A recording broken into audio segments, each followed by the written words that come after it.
Welcome back to Techst Unplugged. My name is Cassandra Chin, and today we have Abdelfettah Sghiouar. Stop. Can you introduce yourself? Yes, Abdelfettah Sghiouar. Hi everyone. I am a developer advocate at Google. I am originally from Morocco, where we are shooting right now, but I live in Stockholm, Sweden. So, How did you get into technology? oh boy, that's a very long story. Um, I guess the getting into technology was when my father bought me a computer at 14 years old. That's the first time I had a computer, and I was like, when I was a child, I was quite curious child. I was quite like I fully dismantled my parents' TV that they bought like 6 months after they bought it. I just opened it because I was curious to see how it works from inside. And so back in the days in Morocco, it wasn't very common to have internet at home, so we would go to cyber cafes, which I think they don't exist anymore. But I spent a lot of my times going to cyber cafes, learning how to code, mostly C++, and coming home and applying those learnings on my home computer. And so that's how it started. And then eventually I finished my high school, and I was not a really like brilliant student, which is kind of related to your keynote yesterday about you don't have to be a genius to be in computer science. So I went to what we call them here a trade school. So it's the kind of schools where you would learn how to be a plumber or to be like a woodworker. And those schools also do computer science, right? It's a 2 years degree. So it's an associate degree, I think, in America, where you would just learn like a trade. So my first 2 years was telecommunication.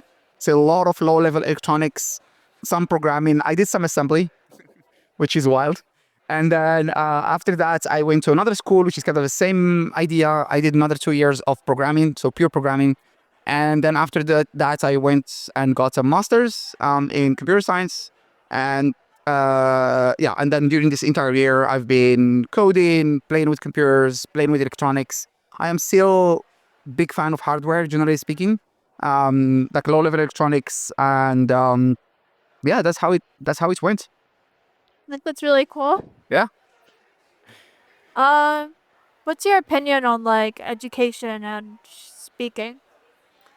Yeah, so I'm a developer advocate now since almost 2 years. And before that, I've done like public speaking. I've delivered content in various forms, podcasts, videos, whatever.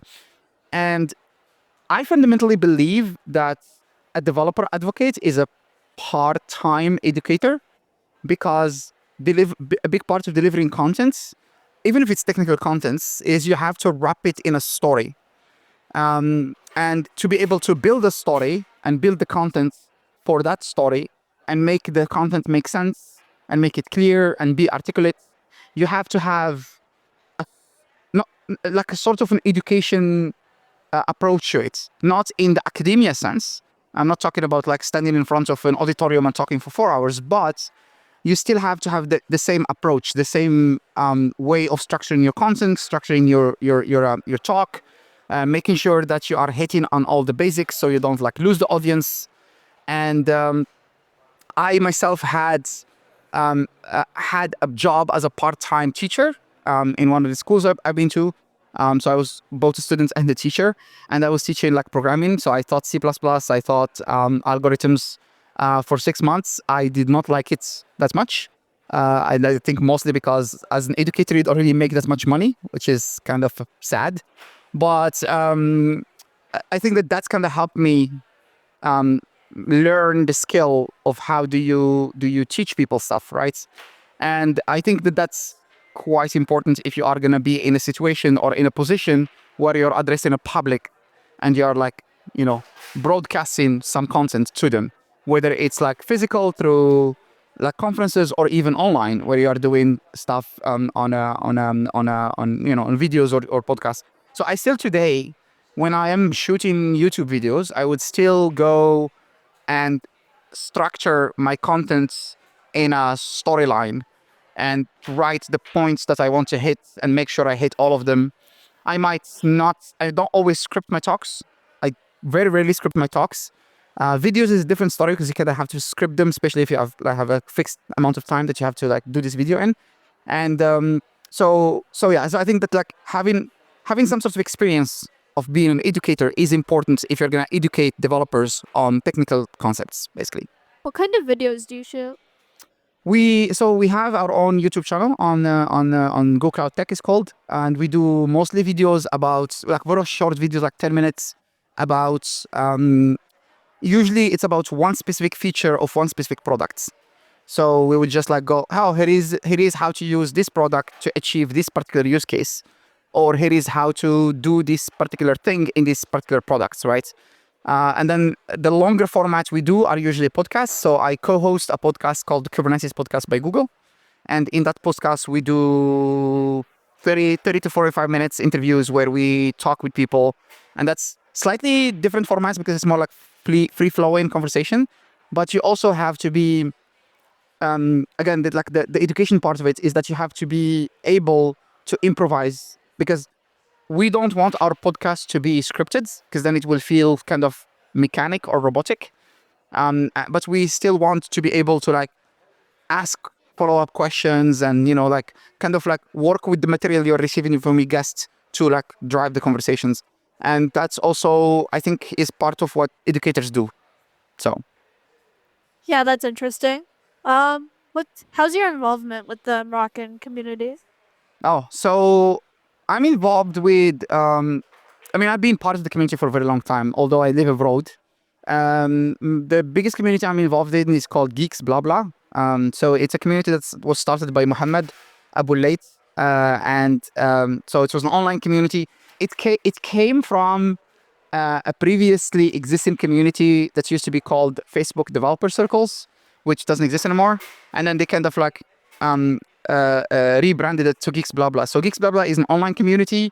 They do an online conference every year called BlaBlaConf, and it's essentially it's 100% Moroccan dialect. So pretty much most of the content is in Moroccan dialect.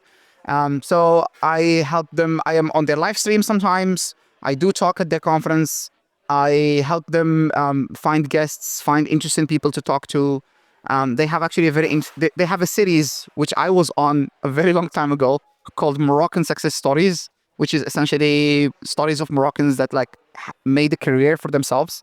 And because I travel a lot and I meet a lot of people, I try to like find people all over the place to be guests on that series.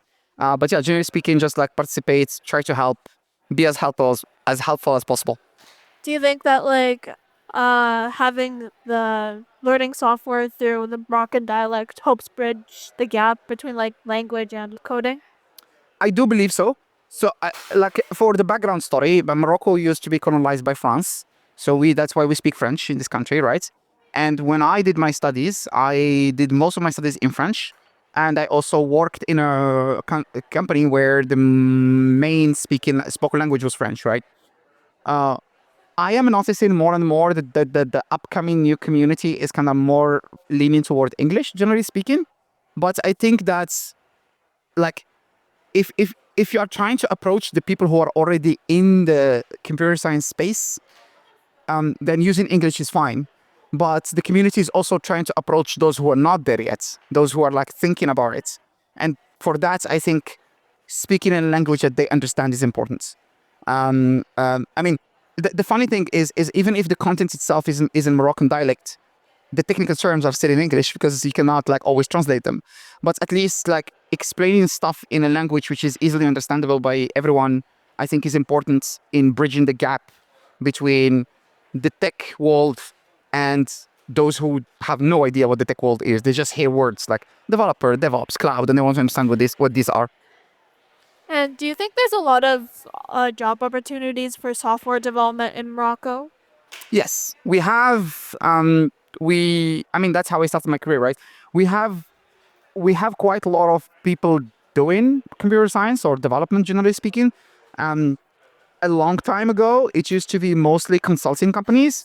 So companies that are French or American that like open their offices here, hire local talents, and then they would work on projects abroad, is either in France or in the US or in, French-speaking Canada or something like that. But over time, even big tech companies now are implementing themselves in Morocco. So we have a huge Oracle office here in Morocco, in Casablanca. We have IBM, we have Microsoft, we have even AWS. Actually, they have an office here, or they acquired the company that had an office in Morocco. So now it's not that company anymore. It's IBM. The company originally is French, but they had a satellite office in Morocco. So when they acquired them, they all become part of AWS. They have, and then you have a lot of other smaller companies that are actually products companies, so making tech products, and then still quite a lot of like consulting. A huge part of the tech scene is front end in Morocco. React is huge here. Next.js is quite big. Angular as well. C Sharp, a lot of Java, a lot of Azure, Azure Cloud and AWS Cloud. So yeah, quite a lot of opportunities. Do you think the tech scene has been growing over the years? Definitely, yes, I think so. Because we have a lot of schools teaching engineers, teaching computer science.